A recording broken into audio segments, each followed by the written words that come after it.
एक यूट्यूबर तथ्यों के साथ अपनी बात रखने के लिए सामने आता है, 2-3 वीडियोस निकालता है, अपलोड करता है और ट्विटर के ट्रेंडिंग पेज पे अपनी जगह बना लेता है। और विपक्षी सरकारों को भी ताना मारा जाता है ये कहकर कि तुम्हारा काम एक जर्मनी में बैठा यूट्यूबर कर रहा है। नमस्कार, मेरा नाम है हर्षित सिंह तोमर और आप देख रहे हैं टाइम्स एक्सप्रेस। जर्मनी की बात अगर मैंने बोली, नाम लिया, यूट्यूबर बोला, तो आप समझ गए होंगे मैं किसकी बात कर रहा हूं। ध्रुव राठी, एक जाने माने यूट्यूबर जिन्होंने 4 से 5 साल पहले अपनी ग्रेजुएशन कंप्लीट करने के बाद, खत्म करने के बाद यूट्यूब पे वीडियोस बनानी शुरू करी। पहली ही वीडियो में वो बीजेपी के आईटी सेल को एक्सपोज करते हैं और जैसे जैसे वक्त आगे बढ़ता रहता है, सरकार, हमारी केंद्र सरकार की नीतियों के बारे में बात हो, किसी कानून के बारे में बात हो, किसी उठाए कदम के बारे में बात हो, हमेशा वक्ता रहे और तथ्यों के साथ रिलेट करके लोगों को उन्होंने एक वीडियो परोस कर लोगों को यह बताने की कोशिश करी कि वास्तविकता यानी असलियत और जमीनी हकीकत क्या है। अब जैसे ही ध्रुव राठी जैसे जैसे प्रोग्रेस करते रहते हो, 2019 में भी जब लोकसभा चुनाव थे तब भी उनकी वीडियोस अच्छी खासी व्यूज बटोर रही थी। लेकिन फिर आते हैं अभी 2024 के आगामी लोकसभा चुनाव और लोकसभा चुनावों से कुछ महीने पहले ही वो एक एटम बम फेंक देते हैं हमारी बीजेपी की आईटी सेल के ऊपर।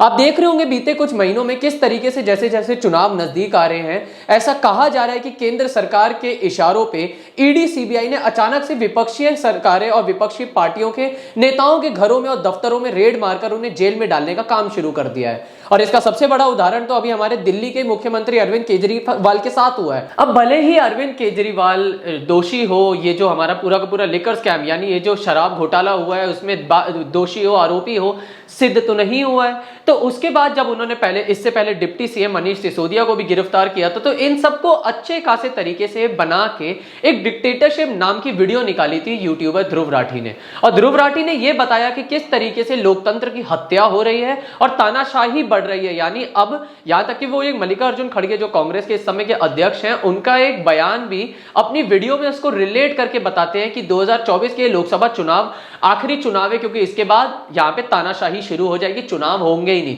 तो यानी लोगों को जो अभी हक अधिकार मिल रहा है मत देके अपनी सरकार चुनने का, वो मौका नहीं मिलेगा। अब ध्रुव राठी ये वीडियोस बनाते हैं और बहुत सारे लोगों की मिली जुली प्रतिक्रिया आती है और बहुत सारे लोग ये भी कहते हैं कि हाँ, एक आई ओपनिंग वीडियो है, यानी आंखें खुल गई हैं, तथ्यों के साथ इतने बड़ी सच्चाई, इतनी सत्य घटनाएं बताई जा रही है।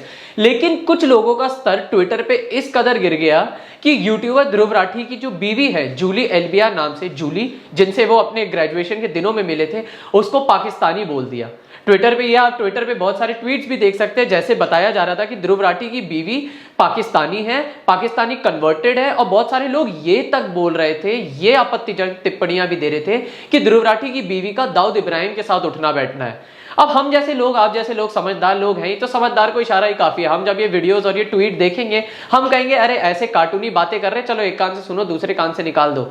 लेकिन ट्विटर पे जब ये ट्रेंड करता है और जब रीशेयर मिलता है, तब एक सवाल मन में आता है कि व्हाट्सएप यूनिवर्सिटी किस कदर लोगों के मन में हावी हो सकती है। एक तरफ एक यूट्यूबर वो काम कर रहा है जो करने के लिए हिम्मत चाहिए होती है, क्योंकि हमारी जो मीडिया है, आपको भी पता हमारी इंडियन मीडिया कितना अच्छे से पत्रकारिता करती है। जहां एक तरफ मणिपुर जल रहा है, जिस तरह दलितों के साथ अत्याचार होता जा रहा है, जिस तरीके से तुष्टीकरण की राजनीति हमारी सारी पार्टियां कर रही हैं, और बीजेपी सरकार के जो हमारे केंद्र में बैठे प्रधानमंत्री नरेंद्र मोदी, वो तो बौखला गए हैं या जलन हो रही है, या उनको शायद ये नहीं समझ में आ रहा है कि हमारे भारत की जनता को किस कदर उनके सामने प्रस्तुत करें। वो तो अलग अलग टिप्पणियां देकर कार्टूनगिरी कर रहे हैं। सही में एक समय कह रहे हैं कि कांग्रेस को वोट मत दीजिएगा, वो आपकी संपत्तियां मुसलमानों में बांट देंगे। यानी पूरे मैनिफेस्टो में 50 पेज के, इतने पेजेस के मैनिफेस्टो में यह लिखा है कि अल्पसंख्यकों को मौका दिया जाएगा, अल्पसंख्यकों को सशक्त किया जाएगा। लेकिन पता नहीं बीजेपी के हाथों में कौन सा मैनिफेस्टो आ गया है, वो ये कह रहे हैं कि मुसलमानों को दे दिया जाएगा। यानी बीजेपी के हिसाब से हमारे देश में अल्पसंख्यक बस मुसलमान हैं, और बाकी जो SC ST OBC जो होते हैं, जैन बौद्ध होते हैं, ये सब है ही नहीं। ज्यादा नहीं बोलूंगा, शायद से वीडियो पे भी वो कॉपीराइट मार के उनके आईटी सेल के जो अमित मालिया है वो इसे ब्लॉक करा देंगे। खैर, ये जो बात है इस पे गौर जरूर करिएगा कि बीजेपी इतना क्या बौखला गई कि अल्पसंख्यकों के लिए जहां कांग्रेस अपने मैनिफेस्टो में बात कर रही है, वही इन लोगों को लग रहा है कि मुसलमानों के बारे में बात हो रही है। वो भी वो बात नहीं हो रही है, मोदी जी का और बाकी बीजेपी नेताओं का यह कहना है कि हमारी जो प्रॉपर्टी है वो मुसलमानों में बांट दी जाएगी। उसके बाद उनका यह कहना है कि अगर कांग्रेस सत्ता में आती है तो वो औरतों के मंगलसूत्र छीन के दूसरे वर्गों के लोगों में बेच देगी। और यहां तक कि गुजरात में अभी गुजराती में भाषण देते हुए नरेंद्र मोदी ये भी कहते हैं कि अपनी भैंसें बचा लो वो दे दी जाएगी। यानी अपनी ही स्पीच में जहां संगीत और गंभीरता से मुद्दों को उठाना चाहिए, लोगों के सामने अपने आप को प्रस्तुत करना चाहिए, वहां पे केंद्र सरकार और हमारे प्रधानमंत्री मस्करी कर रहे हैं।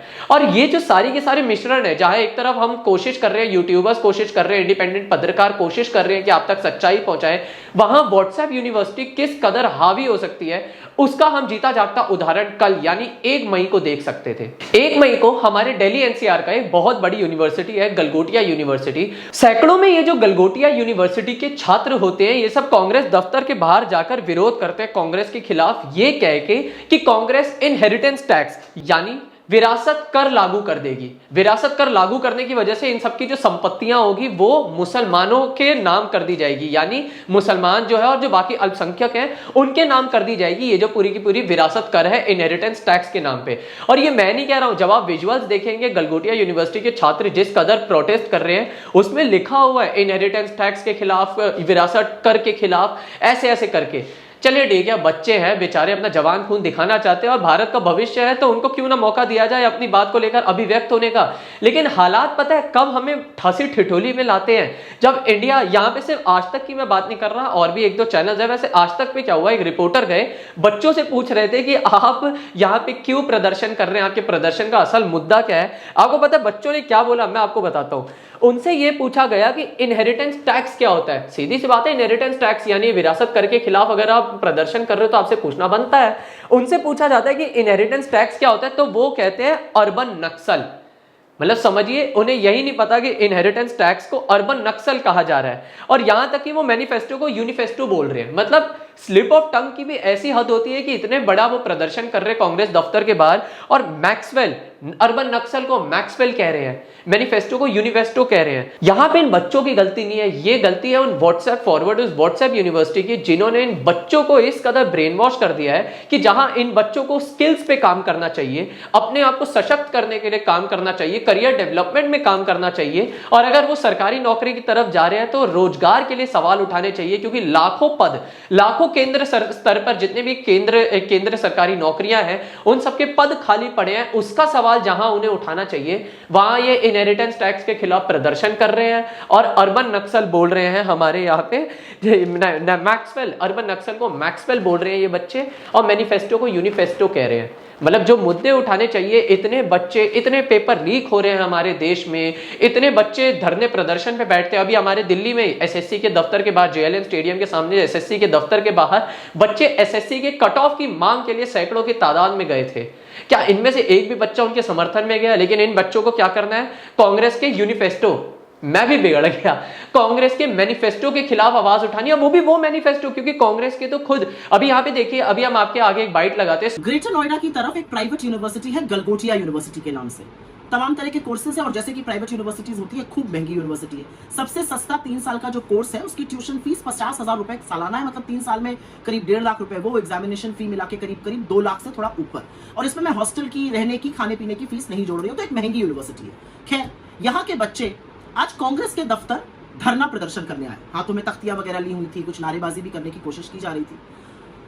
ये बच्चे इनहेरिटेंस टैक्स के खिलाफ प्रदर्शन कर रहे थे, वो इनहेरिटेंस टैक्स जो कांग्रेस के 48 पेज के मैनिफेस्टो का हिस्सा नहीं है, कांग्रेस की सोच का हिस्सा नहीं है। कांग्रेस के 55 साल के शासन में हमने कभी ऐसा नहीं किया। अलबत्ता 1985 में राजीव जी ने स्टेट टैक्स हटाया था, लेकिन फिर भी ये बच्चे धरना प्रदर्शन करने के लिए आए थे। मेरा अपना मानना है, व्हाट्सएप पर कुछ ज्ञान पढ़कर बीजेपी के किसी लग्गू बग्गू नेता के द्वारा ये यहाँ लाए गए थे। सुप्रिया श्री, कांग्रेस की राष्ट्रीय प्रवक्ता, भी कहती हैं कि कांग्रेस के पूरे 50 पन्ने के मैनिफेस्टो में ऐसा कहीं लिखा ही नहीं है इनहेरिटेंस टैक्स के नाम पे कुछ है, या फिर इनहेरिटेंस टैक्स लागू होगा, या कुछ संपत्ति जो है मुसलमानों को या फिर किसी और अल्पसंख्यक वर्ग के नाम कर दी जाएगी, ऐसा कोई लिखा ही नहीं है। तो बीजेपी नेता इतना क्यों बौखला गए हैं, फेक व्हाट्सएप मैसेजेस के द्वारा इन बच्चों को भ्रमित कर रहे हैं। और जिन यूनिवर्सिटी के बच्चों को अपने पे काम करना चाहिए, वो बच्चे बाहर जा जाके दफ्तर के बाहर ऐसी हरकतें कर रहे हैं कि हमें खुद सोचने को मजबूर कर देते हैं कि ये बच्चे हमारे भारत के भविष्य हैं।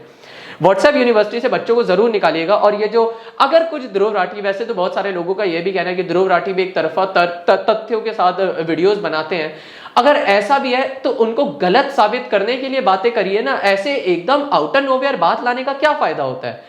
आप लोगों ने ध्रुव राठी अगर तानाशाही के खिलाफ एक वीडियो बनाते हैं, जो इस समय लोकतंत्र के हालात है उसकी हकीकत बताने की कोशिश करता है, तो आप उसकी बीवी को पाकिस्तानी घोषित कर देते हैं।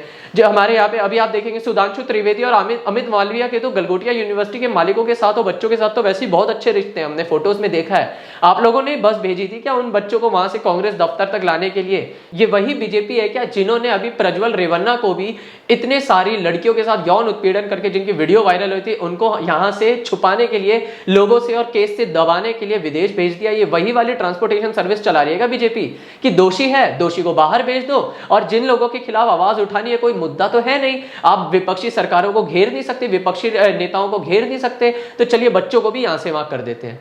लेकिन ये हमारा गिरता स्तर दिखा रहा है कि राजनीति का स्तर किस कदर गिर रहा है, किस कदर हम पे हावी हो रहा है। और अब तो हमारे युवा जो छात्र हैं इतने बड़े बड़े यूनिवर्सिटी के, वो भी इससे नहीं बच पाए। ये एक सवाल था जो इस वीडियो के अंत में मैं छोड़ना चाहूंगा। फिलहाल के लिए बस इतना ही।